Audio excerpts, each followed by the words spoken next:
want to talk about how you use your detective skills to investigate the evidence for Jesus. But before that, I want to get to the issue of how you ended up a skeptic. What was it about your life or your experience or perspective that caused you to be a doubter and to be actually a pretty outspoken atheist?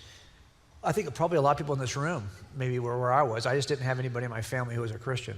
I was raised in Southern California. My parents were not Christians. My dad was very committed atheist. He's also a detective before me. Some of my cases I reopened were his old cases. Oh, really? Yeah, and I just felt like, hey, if I can solve this case and make my dad look really bad, wouldn't that be awesome? Right? But I never did solve his old cases, but I tried a couple times. But he was somebody who had a lot of skepticism, because I think skepticism, if you think about it, serves you really well as a detective, right? If you trust people and everything they say, well, then no one's ever going to go to jail. But if you start thinking, I wonder if he's lying to me about that, well, then the whole thing starts. So I think that kind of skepticism was part of my family. And then also I was really sarcastic about the few Christians I knew. So I had like friends who were in law enforcement they would tell you they're Christians, and they'd actually try to talk to you about their faith. But if you asked them, well, why is this true? Or why do you think you can trust the Bible? Or, just simple questions, they had really no answer for me. And these are people who were very committed to evidence in every part of their professional life, but when it came to their spiritual life, they didn't think that was even necessary.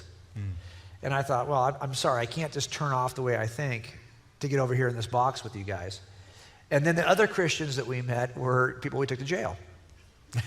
And they would say, I remember taking a guy to jail after we watched him do a bank robbery. And I was on a surveillance team. I've got him in my car. He's handcuffed now. We're going back to the station, and he's telling me about his conversion story. And I thought to myself, really? So I've got to be one of these two groups in order to call myself a Christian? And I don't need either one of those. So I just stayed away from it. But I would mock it, because the few people I knew were pretty easy to mock. I hate to say that, but it was true, right? And so I just knew that was not going to be for me. And my kids were very young. They were like just maybe at the time, maybe 2 and 4, right around there. So what people might not understand about the law is that most crimes, I think virtually everything, has a statute of limitations.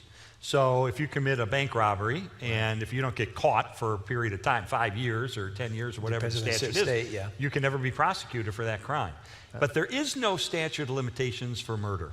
That you are always going to be hunted to some degree, hopefully, and held accountable for that, even if it's 10, 20, 30 years old. That's right. So we have it basically only closes by way of arrest, or if you think our suspect is dead and you can demonstrate why you think he's your suspect, sometimes we'll close it that way. But for the most part, they stay open, and that's what we did here. We looked at all of our unsolved murders, and we said, hey, how could we turn some of these into solved cases? And given that really, for the most part, they're all terrible cases, okay?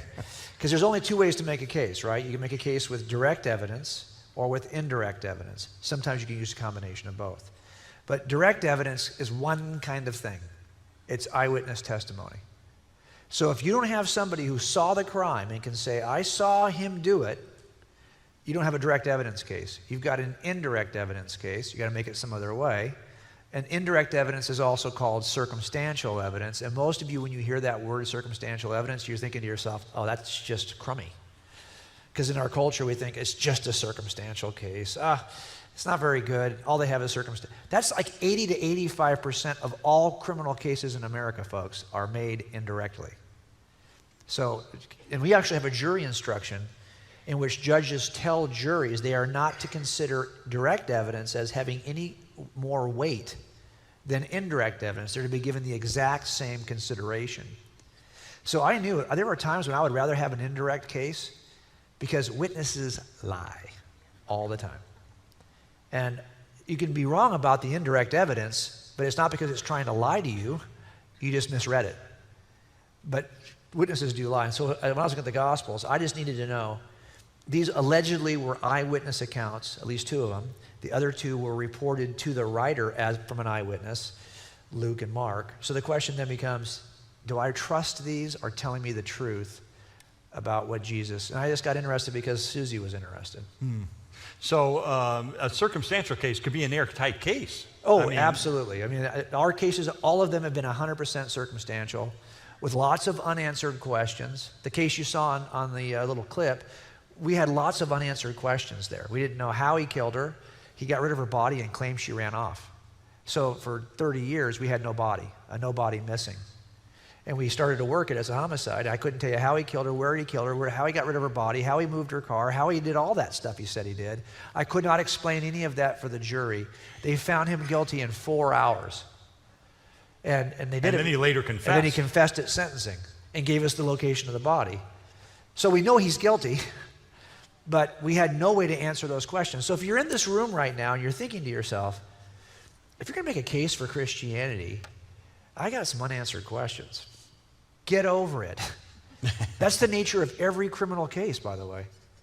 The question is, are the unanswered questions you have really deal killers or not?